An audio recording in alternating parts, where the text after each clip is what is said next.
은혜와 사랑이 풍성하신 하나님, 2023년 마지막 주일 하나님을 예배할 수 있도록 인도하여 주시니 감사합니다. 감사로 예배를 올려드릴 때 우리의 예배를 기쁘게 받아 주시옵소서. 이 시간에 드리는 찬양과 경배를 받아 주시옵고 늘 은혜 충만한 삶 속에서 하나님을 영화롭게 살아가는 저희 모두에게 인도하여 주시옵소서. 하나님, 올 한 해 우리의 삶을 돌아보면 우리의 연약함과 부족함으로 하나님의 은혜가 없었으면 살아갈 수 없었던 한 해였음을 고백합니다. 때로는 당자처럼 방황하고 주님께서 주신 은혜를 낭비하였고 버려야 할 것들과 끊어야 할 것들이 있음을 알면서도 끊지도 버리지도 못하고 교만하여 원망과 불평한 삶을 살아왔음을 고백합니다. 하나님 앞에 불순종했던 수많은 죄악들에도 불구하고 하나님의 인자하심으로 인해 우리가 하나님 앞에 나아가는 은혜를 누렸음을 고백합니다. 우리의 허물을 덮어주시고 용서하여 주신 하나님의 은혜에 감사하며 2024년도에도 우리의 믿음을 더욱 굳건히 하여 순종의 제사로 하나님께 나아가는 복된 한 해가 되게 인도하여 주시옵소서. 2023년 코로나의 여파가 채 가시기도 전에 전쟁과 국내의 많은 일들로 경제가 흔들리며 많은 이들이 고통스러운 시기를 보내고 있습니다. 하나님, 내년에는 이 모든 어려움들이 다 사라지고 속히 전쟁이 마무리되어 희생되어지는 주의 백성들이 없게 인도하여 주시옵소서. 그를 통하여 경제가 다시 살아나 하나님을 찬양하며 나눔의 부족함이 없도록 축복으로 인도하여 주시옵소서. 하나님, 교회를 위하여 헌신하고 봉사한 많은 성도들의 섬김을 기억하여 주셔서 내년 한 해에도 하나님께서 채워주시는 풍성한 은혜로 기쁨을 누리며 봉사할 수 있도록 인도하여 주시옵소서. 각 기관에서 교회를 위하여 봉사할 때 지혜와 명철을 허락하여 주셔서 하나님이 주신 사명을 성실히 감당하게 하시고 주께서 보이신 섬김을 본받아 실천하는 우리 모두 되게 인도하여 주시옵소서. 저희 동서울 성행교회가 다시금 하나님께 나와 기도하며 하나님께 가까이 가는 교회 되기를 소망합니다. 많은 이들의 발걸음을 인도하여 주셔서 예배를 통하여 하나님을 찬양하고 예배하는 자들이 넘쳐나게 하시어 하나님과 깊은 영적인 관계가 회복되는 은혜 가득한 교회 되게 인도하여 주시옵소서. 그리하여 말씀으로 은혜 충만하고 기도가 멈추지 않은 성도로 기도에 응답받는 축복의 시간이 될 수 있도록 함께하여 주시옵소서. 주께서 맡기신 사명을 따라 전심으로 복음 전파의 사명을 감당하신 나계동 원로 목사님을 축복하시어 더욱 강한 영성을 허락하여 주시옵소서. 하나님의 세미한 음성에도 반응하고 주의 뜻대로 선교지에서 하나님 나라가 세워져 가는데 지혜를 허락하여 주시옵소서. 올해도 함께하였듯이 새로운 한 해에도 늘 동행하여 주셔서 피곤치 않게 하시고 계획한 모든 목회 일정 중에도 축복하여 주시옵소서. 오늘 말씀을 전하시는 나계동 민경준 담임 목사님께 성령 충만함을 허락하여 주셔서 말씀을 전하실 때 하나님께서 전하시고자 하는 메시지들이 온전히 선포되게 하시고 말씀을 받는 이들이 이 말씀을 기억하여 말씀 붙들고 믿음으로 살아가게 하여 주시옵소서. 말씀이 저희 마음을 깨끗하게 하사 주님의 영광을 보게 하시고 저희의 입을 정결케 하사 주님의 영광을 찬양하는 말씀이 증거되게 하여 주시옵소서. 예배를 돕는 성가대와 예배를 위해 수고하는 모든 성도님들에게도 함께 하셔서 저들의 수고를 말미암아 구원받는 기쁨과 감사가 강물같이 흘러넘치는 예배되게 하여 주시옵소서. 저희를 구하러 오신 우리 주 예수 그리스도 이름으로 기도드렸습니다. 아멘.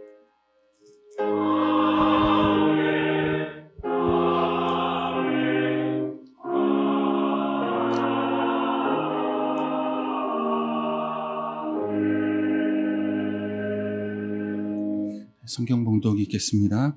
이에 여호수아가 그 백성의 관리들에게 명령하여 이르되 진중에 두루 다니며 그 백성에게 명령하여 이르기를 양식을 준비하라. 사흘 안에 너희가 이 요단을 건너 너희의 하나님 여호와께서 너희에게 주사 차지하게 하시는 땅을 차지하기 위하여 들어갈 것임이니라 하라. 아멘.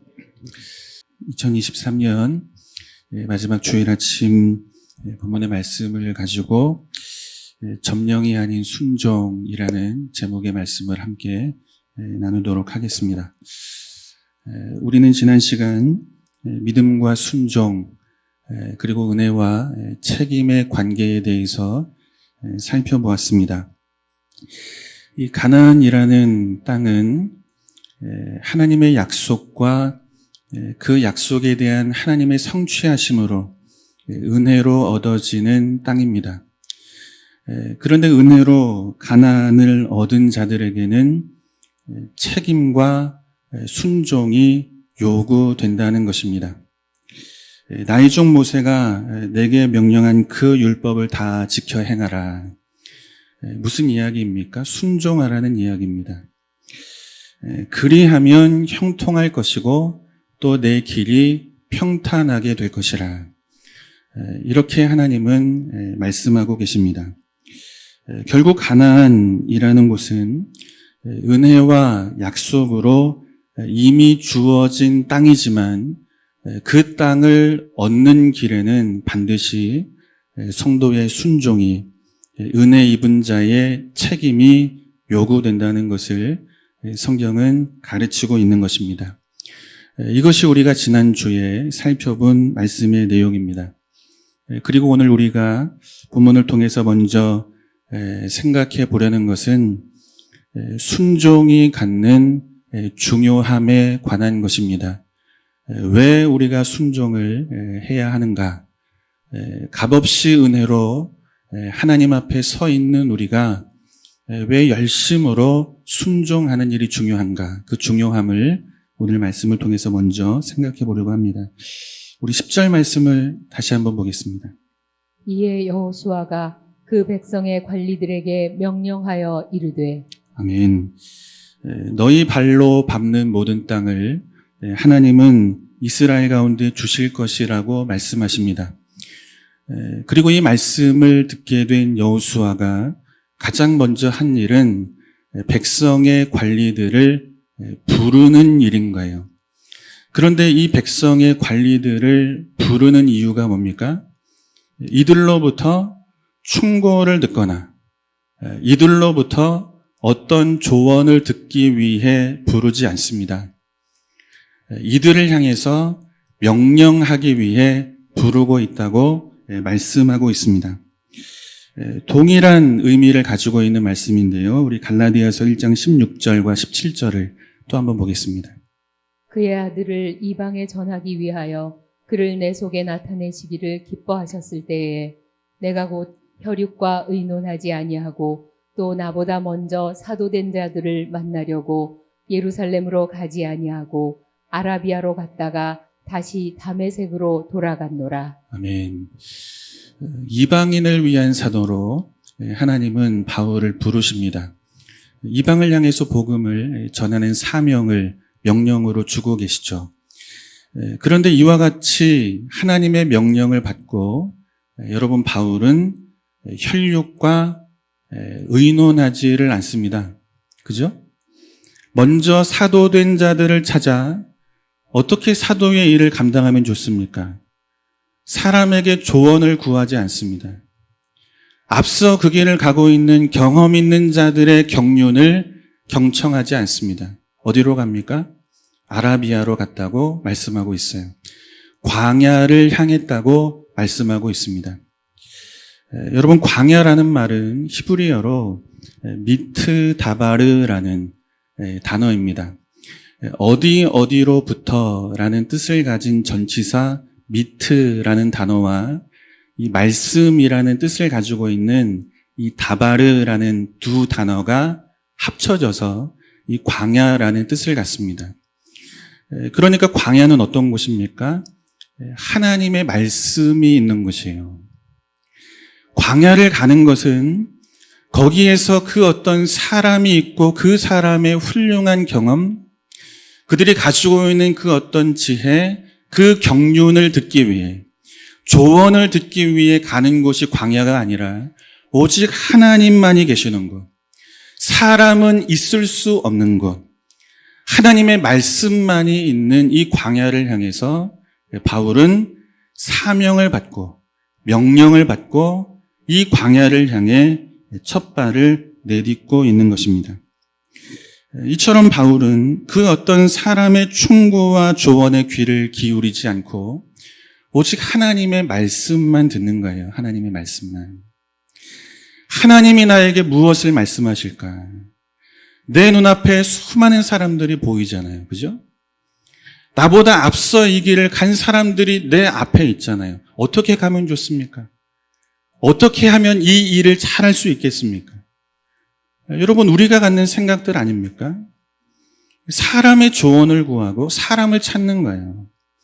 그런데 성경은 하나님의 명령을 받고 바울이 가장 먼저 한 일은 사람이 없는 곳을 찾죠.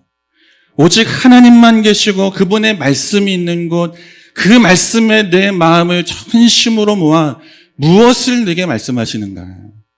하나님을 향하여 집중할 수 있는 이 길을 바울은 걷고 있는 것입니다. 물론 경험이 있고 또 경륜이 많고 지혜 있는 자의 조언과 충고를 듣는 일은 여러분 너무너무 중요한 일입니다.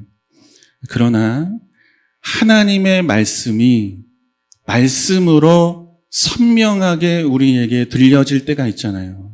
그죠? 성령께서 우리의 확실한 감동을 주실 때가 있잖아요. 주의 뜻이 무엇인지를 분명히 하나님께서 우리에게 깨닫게 하실 때가 있잖아요. 그때 우리가 해야 할 일이 무엇입니까?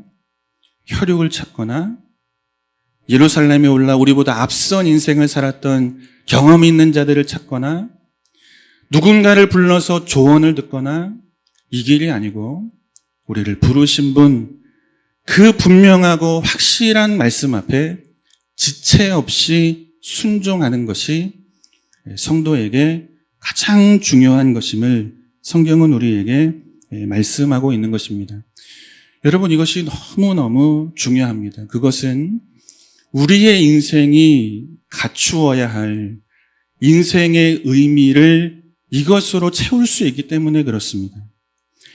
하나님의 말씀 앞에 순종하는 것으로만 성도의 인생은 가치 있고 의미 있는 인생이 되기 때문입니다. 그래서 그분의 말씀 앞에 순종하는 일이 너무나 중요하고 이것을 한 해를 마무리하고 또 새로운 한 해를 여는 저와 여러분들이 가슴에 깊이 새겨야 하는 것으로 중요하다는 거예요. 우리 말씀을 통해서 한번 확인해 보겠습니다. 좀 긴데 그래도 한번 집중해서 보겠습니다. 신명기 1장 19절에서 27절의 말씀입니다. 우리 하나님 여호와께서 우리에게 명령하신 대로 우리가 호렙산을 떠나 너희가 보았던 그 크고 두려운 광야를 지나 아모리 족속의 산지 길로 가데스 바네아에 이른 때에 내가 너희에게 이르기를 우리 하나님 여호와께서 우리에게 주신 아모리 족속의 산지에 너희가 이르렀나니 너희의 하나님 여호와께서 이 땅을 너희 앞에 두셨은즉 너희 조상의 하나님 여호와께서 너희에게 이르신 대로 올라가서 차지하라.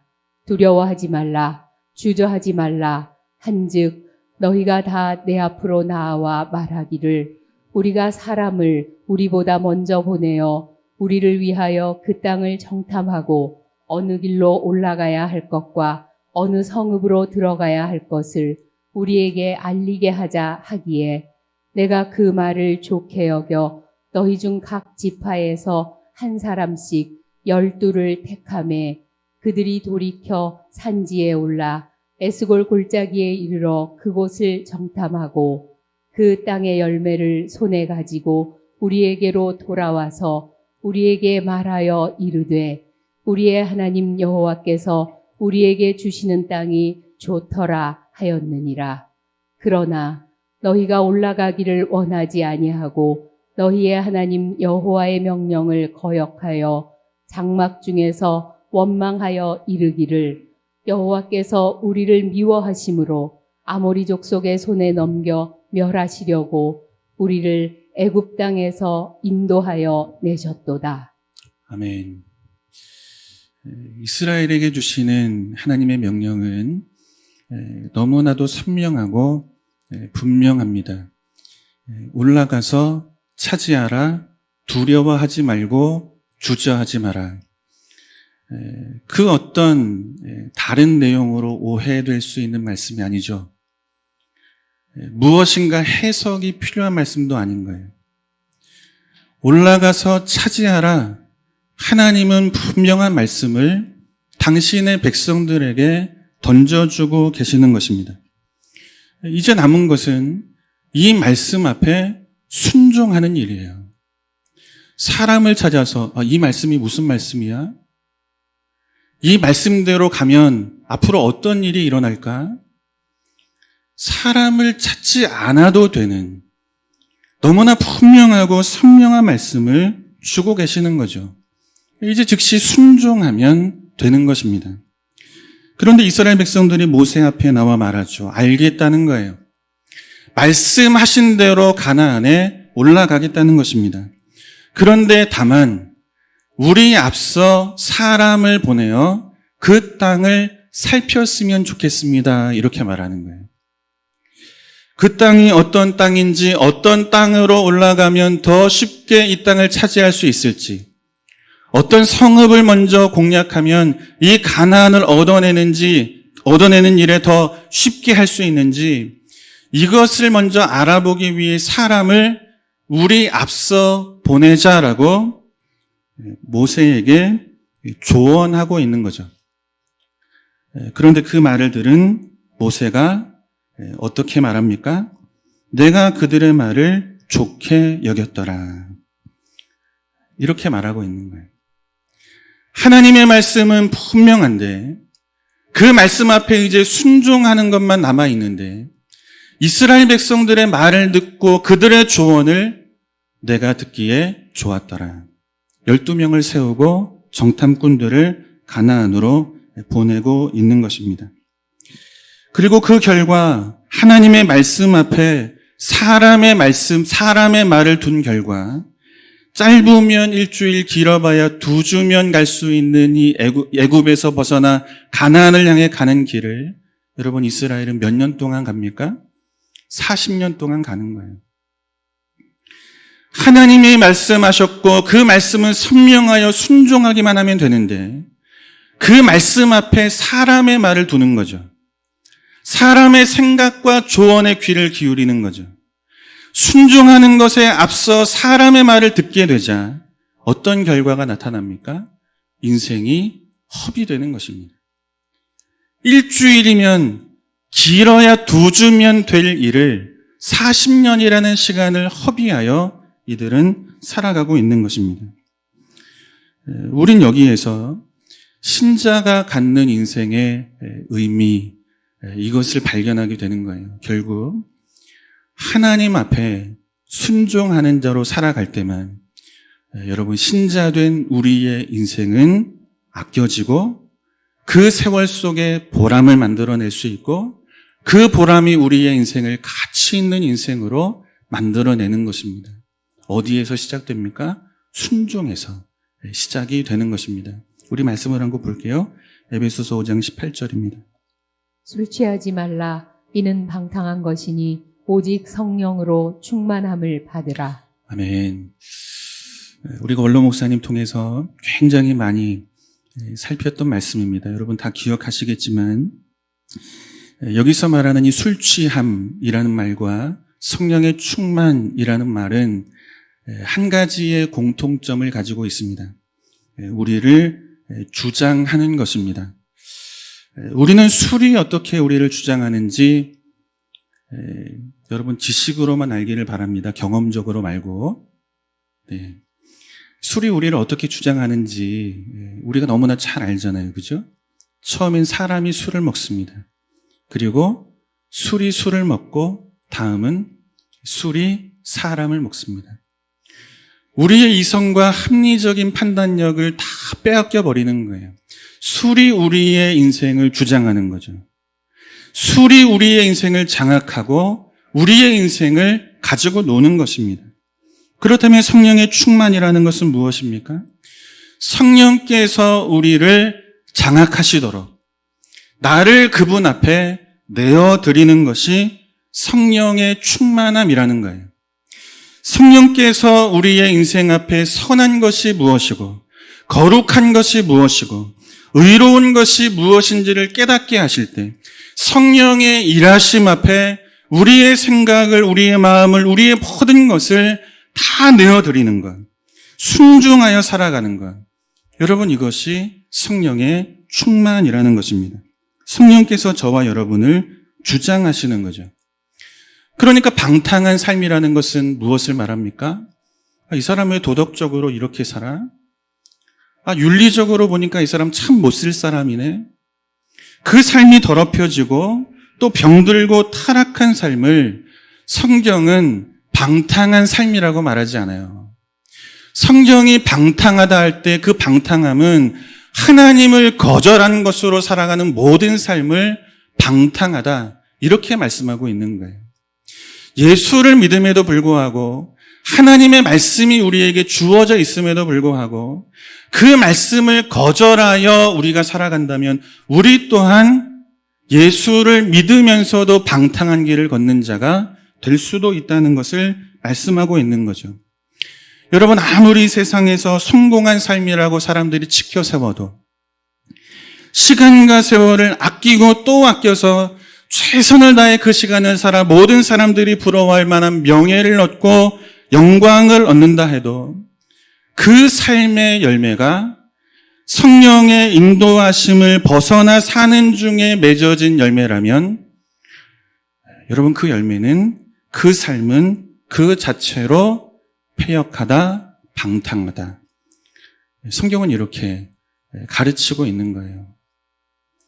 아무리 시간을 아끼고 최선을 다해서 우리가 우리의 손에 남들에게 보여줄 만한 그런 멋있는 열매를 만든다 할지라도 그 열매를 맺는 과정 속에 성령의 인도하심이 우리의 삶에 없으면, 성령의 말씀과 감동하심 앞에 나를 내어드리는 길에서 맺어지는 영광이 아니면 여러분, 그 열매는 하나님이 기뻐 받으실 수 없는 열매라는 것입니다. 여러분, 지나온 한 해 우리가 열심히 인생을 살아왔어요. 그 삶으로 한 해를 마감하는 이때 손에 쥐어져 있는 열매들이 각자에게 다 있지 않습니까? 그러나 열매에 우리는 집중하는 자가 되면 안 되는 거예요. 어떠한 과정 속에서 성령과 어떠한 관계를 맺으면서 말씀하시고 감동하시는 그 하나님과의 관계에서 내가 어떤 열매를 맺었는가? 여러분, 인생의 과정이 순종으로 설명이 될 때 그 열매는 가치 있는 열매가 되는 줄로 믿습니다. 여러분, 우리가 그 열매를 맺으며 올 한 해를 살아왔습니까? 만일 예배의 소홀한 가운데 맺어진 열매라면, 말씀과 성령의 감동하심이 있음에도 거절하는 중에 맺어진 열매라면, 순종의 길을 떠나 사는 가운데 맺어진 열매라면, 하나님께 드려야 할 것을 드리지 않는 중에 맺은 열매라면, 여러분, 그 열매를 어떻게 우리가 설명할 수 있겠습니까? 하나님이 주신 복이라, 하나님이 주신 은혜의 결과라. 여러분, 이렇게 설명할 수가 있겠습니까? 그럴 수 없는 거죠. 우리의 인생이 하나님 앞에 드려지지 않고 우리의 마음이 그분 앞에 온전히 바쳐지지 않고 우리의 모든 삶 속에 말씀이 들려져도 그 말씀의 가치가 내 인생을 주장하지 않는 중에 그때 맺어진 복이 좋은 열매를 들고 있다 한들, 여러분, 이 열매를 하나님의 은혜야, 하나님이 이렇게 복을 주셨네, 여러분, 이렇게 우리는 설명할 수가 없는 것입니다. 그런데 이스라엘 백성들이 지금 여러분, 이 길을 가고 있는 거예요. 올라가서 차지하라, 하나님의 말씀에 순종하여 열매 맺는 길을 가지 않고 우리 앞서 사람을 보냅시다. 하나님의 말씀이 분명하지 않습니까? 무엇인가 더 해석이 필요합니까? 이 말씀 외에 그 어떤 사람의 조언이 더 필요합니까? 하나님의 말씀은 너무너무 분명한 거예요. 그런데 이 말씀을 듣고도 올라가서 차지하라는 이 말씀에 순종하여 가나안을 열매로 얻는 길을 가지 않고 우리 앞서 사람을 보냅시다. 우리 앞서 사람을 보내는 이 사람의 조언을 따라 하나님의 말씀을 거절하는 길에서 이들은 열매를 맺고자 했다는 것입니다. 그렇게 가나안을 차지한들 무엇으로 그 땅을 설명하겠습니까? 하나님의 은혜로 설명할 수가 없는 거죠. 하나님의 은혜와 도우심으로 설명할 수가 없는 거예요. 무엇이 중요합니까? 말씀 앞에 신자가 살아야 하는 순종이 너무나 중요한 것을 성경은 우리에게 가르치고 있는 거예요. 이 순종을 통해서 열매 맺는 길을 가지 못한 이스라엘 백성들이 맞이한 결과가 40년이라는 그들의 소중한 시간과 인생을 방탕한 삶으로 만들어 놓는 거죠. 허비하고 낭비하는 삶으로 만들어 놓는 거죠. 그 세월 속에 그 무엇을 만들어내도 성경은 그것을 복되다, 잘했다 말씀하지 않습니다. 하나님 앞에, 성령의 감동 앞에 즉시 순종하는 길에서 얻어지는 열매로 하나님 앞에 드릴 수 있는 저와 여러분 되기를 주님의 이름으로 축원합니다. 그때 성도의 인생이 여러분 의미 있고 가치 있는 인생으로 하나님 앞에 만들어져 가는 거죠. 말씀을 묵상하다 문득 그런 생각이 들었어요. 이 40년이라는 시간을 광야를 돌면서 여호수아가 가슴에 새기고 또 새긴 말씀이 있다면 어떤 말씀일까요? 여러분 어떤 말씀이겠어요? 순종이라는 말씀 아니겠어요? 어쩌다 우리가 이렇게 됐는가? 그죠? 어쩌다 하나님의 백성인 우리가 패하게 되고 무너지게 되고 이 40년이라는 시간, 이 괴로운 인생의 길을 걷게 되었는가? 올라가서 차지하라. 이 말씀에 순종하지 않은 결과 이 일이 일어난 것을 여호수아는 이 40년이라는 시간 동안에 계속해서 곱씹고 또 곱씹는 거죠. 마음 깊이 이 순종이라는 두 글자를 새기며 40년을 아마 여호수아는 그 인생을 살아냈을 것입니다. 사랑하는 성도 여러분, 이제 2023년을 마감하고 새로운 한 해를 하나님이 우리에게 열어갈 수 있도록 은혜를 주셨습니다. 바라기는 오늘 이 아침 이 말씀 가운데 우리의 가슴에 순종이라는 두 글자를 깊이 새겨 새해를 맞이하는 저와 여러분 되기를 주님의 이름으로 축원합니다. 네, 다 아멘 하셨습니다. 여호수아는 조언이 아니라 명령을 위해 백성의 관리들을 부르고 있어요. 그런데 이들에게 가장 처음으로 여호수아가 던진 명령이 어떤 명령인가? 우리 11절을 한번 보겠습니다. 진중에 두루 다니며 그 백성에게 명령하여 이르기를 양식을 준비하라. 사흘 안에 너희가 이 요단을 건너 너희의 하나님 여호와께서 너희에게 주사 차지하게 하시는 땅을 차지하기 위하여 들어갈 것임이니라 하라. 아멘. 사흘 안에 요단을 건널 것이라. 그러니 양식을 준비하라. 이것이 여호수아가 백성의 관리들에게 내렸던 첫 번째 명령입니다. 그래서 어떤 분들은 이 말씀을 이렇게 해석을 해요. 이제 앞에 전쟁이 이제 다가와 있으니 필요한 실질적인 준비를 해야 한다. 이렇게 명령하고 있다. 이렇게 본문을 설명합니다. 그러나 여러분 성경을 찬찬히 뜯어보시면 이스라엘은 양식을 준비할 이유가 없다는 것을 우리는 발견하게 됩니다. 하나님께서 이스라엘 백성들에게 만나를 주십니다. 여러분 요단강을 건너 가나안에 들어가서도 만나는 그치지 않습니다. 맞습니까? 언제 그치죠? 여리고 평야에 도착해서 유월절을 지키며 그 땅에서 수확한 곡식을 먹은 뒤에 그때 만나가 그쳐집니다. 요단강을 건너기 전 이스라엘 백성들은 전쟁을 위해 양식을 준비할 이유가 없는 것입니다. 뿐만 아니라 요단강을 사흘 안에 건널 것이라 이렇게 여호수아가 백성의 관리들에게 명령하죠. 그러나 이스라엘 백성들은 사흘 안에 여리고성을 요단강을 건너지를 못합니다. 기생 라합의 집에 정탐꾼들을 보내잖아요. 걸리게 되죠. 산에 숨었다가 돌아오는데 며칠이 걸립니까? 성경을 보니까 사흘이라고 기록하고 있습니다. 사흘이 지나 돌아온 정탐꾼들의 보고를 듣고 이튿날 시딤에 머물러 있던 이스라엘 백성들이 여호수아와 함께 요단 나루를 향하여 갑니다. 4일이 지났죠. 성경을 보면 그곳에서 3일을 더 유숙했다고 말씀하고 그 이튿날 요단강을 건넜다고 말씀하고 있습니다. 그러니까 적어도 요단강을 건널 것이라는 여호수아의 명령이 있고 8일이 지나야 이 요단강을 건너게 되는 것입니다. 그래서 영국의 이 신학자인 아더 핑크와 같은 신학자들은 이 양식을 준비하라, 사흘 안에 요단을 건널 것이라 이 말씀을 영적인 의미로 해석을 해요.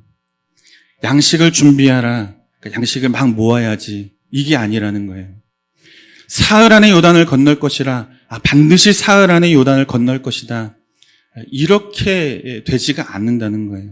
살펴보았지만 이때도 만나는 주어지죠. 요단을 건넌 날은 8일이 지나서야 건너게 되는 것입니다. 그래서 여호수아의 이 명령을 영적인 의미로 해석을 하고 있는 것입니다. 곧 요단을 건너게 될 테니 너희는 백성들에게 먹일 말씀을 준비하라. 이렇게 해석을 하는 거예요. 이제 곧 하나님의 말씀대로 요단을 건너게 될 테니 너희는 이 요단을 건너기 전에 백성들에게 먹일 말씀을 준비하라. 이렇게 해석을 하는 거죠. 여러분, 그 이유가 무엇이겠습니까? 요단을 건너려면 뭐가 필요합니까? 양식이 있어도 안 되는 거예요. 그죠? 요단을 건너서 가나안에 들어가서 전쟁을 치르기 위해서 가장 첫걸음을 떼야 하는 이 요단을 건너기 위해서 실질적으로 필요한 것은 무엇입니까? 여러분, 양식이 아니죠. 다리를 놓아야죠. 실질적으로 필요한 것이 있다면 양식이 아니라 그곳을 건너갈 수 있도록 배를 만들어야죠. 그런데 양식을 준비하라는 거예요. 무슨 이야기입니까? 요단이라고 하는 강은 우리가 가지고 있는 힘으로 갈라지는 곳이 아니라는 거예요. 우리가 힘을 모아 다리를 놓고 배를 만들어 건너는 강이 요단강이 아니라 이 요단강은 말씀에 순종하는 것으로 갈라지는 강이라는 것입니다. 제사장들이 앞장서서 법궤를 메고 이 요단강에 발을 담글 때 하나님의 말씀이 있고 그 말씀에 순종하여 이 요단강에 발을 담글 때 그때 갈라지는 강이 요단강인 거예요. 무엇을 먹어야 합니까? 말씀을 먹어야 하는 거예요. 하나님이 주신 이 약속의 말씀을 먹어야만 갈라지는 곳이 요단이라는 거예요.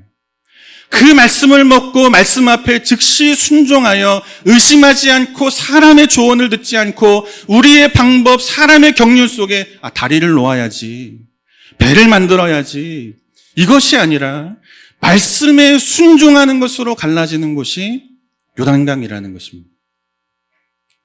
그래서 여호수아는 백성의 관리들에게 명령하는 거예요. 첫 번째 명령이 너희는 양식을 준비하라. 사흘 안에 이 요단강을 건너게 될 것이라. 이제 곧 요단을 건널 테니 말씀으로 갈라지는 이 강 앞에 너희 백성에게 먹일 양식, 하나님의 말씀과 약속을 이들의 입에 넣을 준비를 하라. 이것을 명령하고 있는 것입니다. 사랑하는 성도 여러분, 하나님은 너희가 밟는 모든 땅을 줄 것이라고 약속하십니다. 이미 그 약속 안에 그 약속은 완성되어 있는 것입니다. 그런데 이 은혜로 얻어지는 땅을 무엇으로 우리는 쟁취하는가?